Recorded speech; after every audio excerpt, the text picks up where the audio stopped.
तर आता आमच्या वाशी हवेली गावच्या बस स्थानकावर उभा आहे मी आणि आमच्या गावातनं जाणार आहे दिघीला आईला आणि बाबांना घेऊन. माझा मन तर जाम अशांत होता, मात्र या दिघीच्या बंदरात थोडा वेळ बैसलो तेव्हा मस्त शांत वाटला. दिघी कोलीवाड्यांचा या देऊळ राम लक्ष्मण जानकी गणपती श्री हनुमान पण आहे. आणि आता आम्ही निघतो, बाबाने आई पण आली आणि इकडे मस्तपैकी गणपती बाप्पांच्या मूर्ती बनवायला घेतल्या एका मंदिराच्या कलत.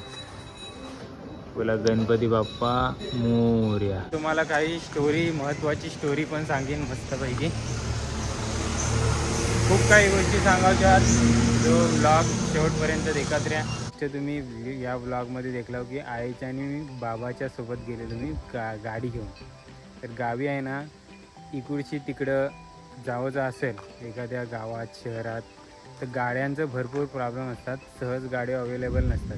तर नमस्कार मंडळी, स्वागत आहे तुमचा आजच्या आपल्या नवीन ब्लॉगमध्ये. तर आता आमच्या वाशी हवेली गावच्या बस स्थानकावर उभा आहे मी आणि आमच्या गावातनं जाणार आहे दिघीला आईला आणि बाबांना घेऊन. बर्गमॅन स्कूटी घेऊन गाड्याजवळ बाबा उभा आहेत, आई येते अजून आईसाठी थोपल्या. तर आजच्या व्हिडिओमध्ये तुम्हाला प्रवास दाखवीन. मस्त आमचं गाव हे इकडं बंदरावर रस्ता गेला आहे आमच्या, आणि या खाडी आहे ना त्याच्या पलीकडे दिघी आहे. आम्ही मस्तपैकी गाडी घेऊन या रस्त्याने जाऊ आणि रस्त्याचा प्रवास तुम्हाला दाखवीन. रस्त्याचा प्रवास गाडी चालवताना दाखवायला भेटेल का नाही माहिती नाही, पण दिघी माहोल, आपल्या गावाकडचा माहोल तुम्हाला देखावला भेटेल. सध्या पाऊस पण थोपलाय आणि बंदरावरचा काहीसा ऐसा वातावरण आहे. इथे का सकाळचं 11:09 झाले.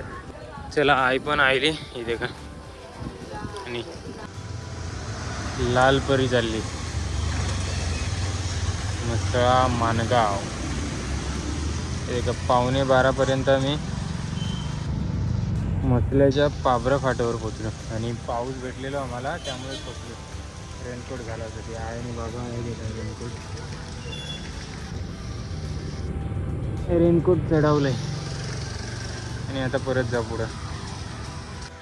तर आई बाबांना दिघीमध्ये सोडलं आहे. आता दुपारचं 1 वाजला आम्हाला दिघ्यात पोचावला. मी थोडंसं फिरते दिघीमध्ये. आई बाबा त्यांच्या पर्सनल कामानिमित्ताने गेल्यात आणि तुम्हाला थोडासा दिघीचा बंदर दाखवते. आणि दिघीचं गाव मस्त कोलीवाडा आहे. इकडं बौद्धवाडी आहे, त्याच्या पलीकडं कोलीवाडा आहे. मावरा बिवरा काय आता दिसे नाही, आता मावरा एकावला बसतात, बुटी बंदात, त्यामुळे कोण दिसे नाही. माझा मन तर जाम अशांत होता, मात्र या दिघीच्या बंदरात थोडा वेळ बैसलो तेव्हा मस्त शांत वाटला. त्यामुळेच थोडंसं मनचं व्लॉग तुम्हाला देखायला नाही भेटलो. पण दुपारची वेळ होती आणि जयश्री वहिनीने मस्तपैकी जेवायला दिला म्हणा. चपाती, लोणचा, मटकीची भाजी बटाट्यात बनवलेली आणि जोडीला मुगाची डाळ. जयश्री वहिनीची पण वलाक मी तुम्हाला करून देईन कवा तरी. शिपाई नाना पण आलतं मंदिराजवळ आयल्या. आहे का तरी दिघी कोलीवाड्यांचा या देऊळ राम लक्ष्मण जानकी गणपती श्री हनुमान पण आहे. आणि आता आम्ही निघतो, बाबाने आई पण आली आणि इकडं मस्तपैकी गणपती बाप्पांच्या मूर्ती बनवायला घेतल्या एका मंदिराच्या कलत. बोला गणपती बाप्पा मोरया. गणपती उत्सव येते लवकरच, आपला कोकणातला सण.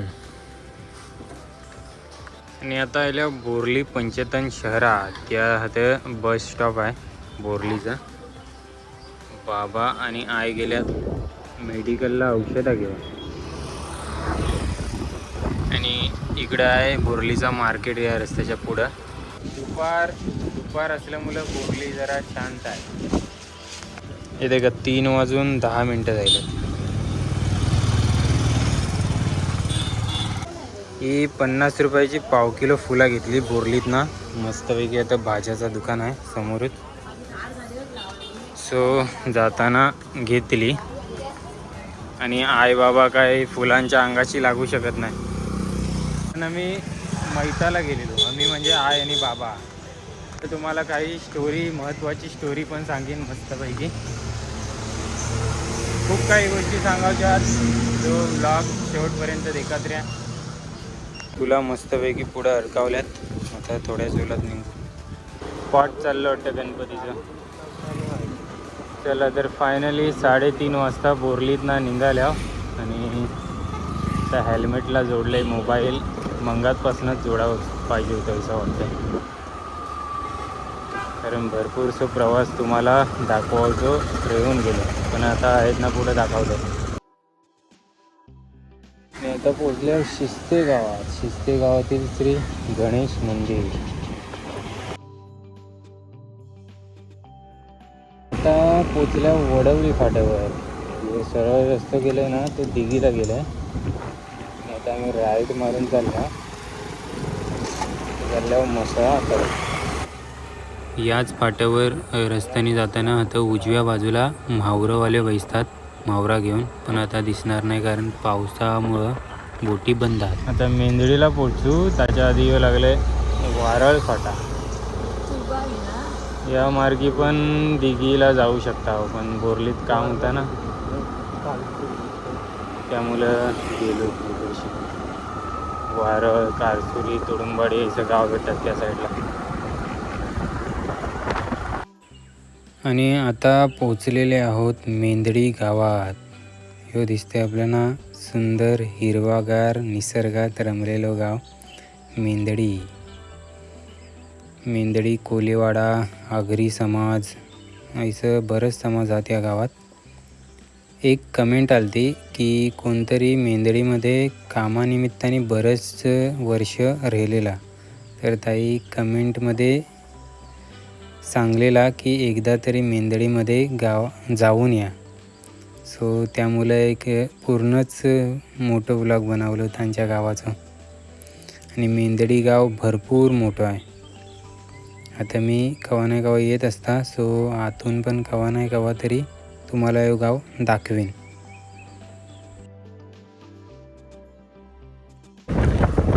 इकडे लावणी पण झालं. मेंदडी गावात बऱ्याच कोळी लोकांची पण शेती आहे.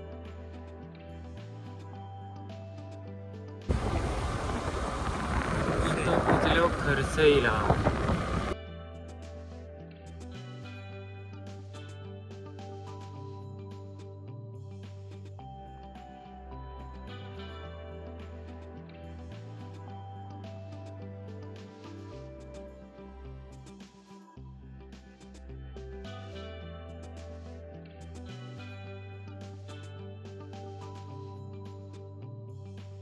आणि आता कुठल्या बनवटी गावात.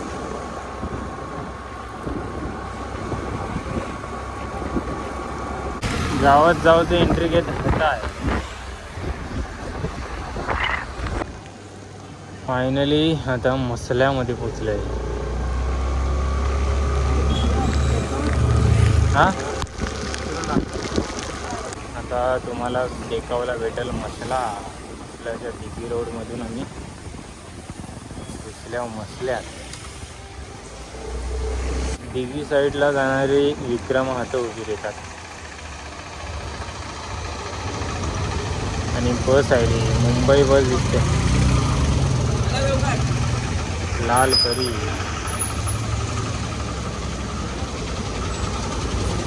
श्रीवर्धन एसटी ट्रेनची आले ती दिसली ना. आणि चालले JCP. आणि आता पुढे रिक्षा उभ्या.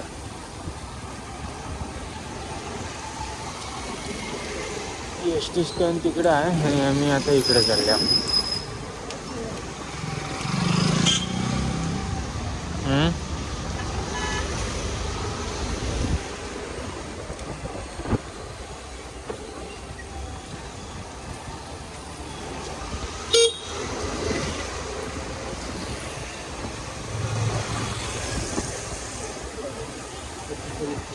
आता ना संतोष संतोष.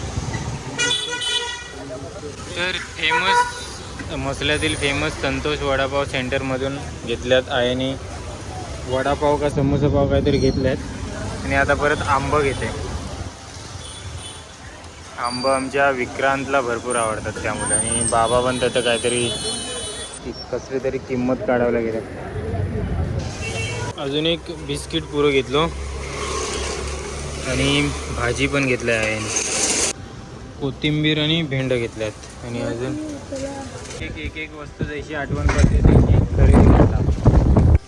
अशा प्रकारे फायनली 4:45 वाजता आम्ही पोचलो गावात. तिकडे हिराबाई एकटीच वैसे चालवाई का बावता आहे ना, बोटीवर बांधावला घेऊन चालल्या. हे पिशवी घेऊन जायचं तर घरात. ऐशा मसल्या, तू कसं चालल्यास धंद्याला? मस्तपैकी साला सुटली, चालू धंद्याला. तर मंडळी यो व्लॉग मस्तपैकी आई बाबांच्या सोबत दिघीला जाऊन आलो, त्यानिमित्ताने बनवलो. आधी माझ्या मनात एक शंकाच होती की व्लॉग बनवू की नका. हवा सुटले इकडे, पण थंडगार हवा लागते. फिरत आलो तर ब्लॉग एडिट करून जायलो ना, त्यानंतर बोलू थोडीशी चर्चा करूया माझ्या मनांच्या गोष्टी, गावाला येऊन मिळणारा अनुभव. तर मना कवा असं मनात येतं की जॉबसाठी वगैरे शहरात जाऊ काय की गावातच रेव, कारण गावी मस्त वाटतं. पण माझं शिक्षण पण झालं ना, त्यामुळे म्हणजे जॉबसाठी पण बरीच म्हणा असे ऑफर्स येत असतात. कवा इच्छा होतं, पण ऐसा पण वाटतं की गावीच रेवावा, जरा मस्त नैसर्गिक वातावरण. आणि आणखीन एक गोष्ट तुम्ही या ब्लॉगमध्ये देखलाव की आईच्या आणि बाबाच्या सोबत गेले तुम्ही गाडी घेऊन. तर गावी आहे ना, इकडची तिकडं जावंचं असेल एखाद्या गावात शहरात, तर गाड्यांचं भरपूर प्रॉब्लेम असतात, सहज गाड्या अवेलेबल नसतात. तर जर दिघ्या बाबांना आणि आईला एसट्याने जावं जायला असतं ना, तर पूर्ण दिवस गेला असतो. पण बाईकवर कैसा मस्त गेलो, येताना पण खरेदी वगैरे केली, आरामात एकदम निवांत घरा आलो. त्यामुळे एक इच्छा नाही हो, आणि तुमचं सपोर्ट पण आहेच म्हणा व्लॉगिंगसाठी, म्हणजे आपल्या यूट्यूब चॅनलला. त्यामुळे गावीच रेवसारखं वाटते. तर तुमचा मत काय का म्हणा कमेंटमध्ये देखावला वाचावला आवडेल. असो, आता या व्हिडिओत अवराच थोडेसे भावना शेअर करायचे वाटले तर केलं. बाकी व्हिडिओ आवडली असली तर लाईक करा, शेअर करा, आणि चॅनलवरती नवीन असेल तर सबस्क्राईब करा. अशाच आपल्या गावचो मस्त व्हिडिओ करावचो, व्लॉग्स बनवायचा प्रयत्न माझं चालू असतं. धन्यवाद.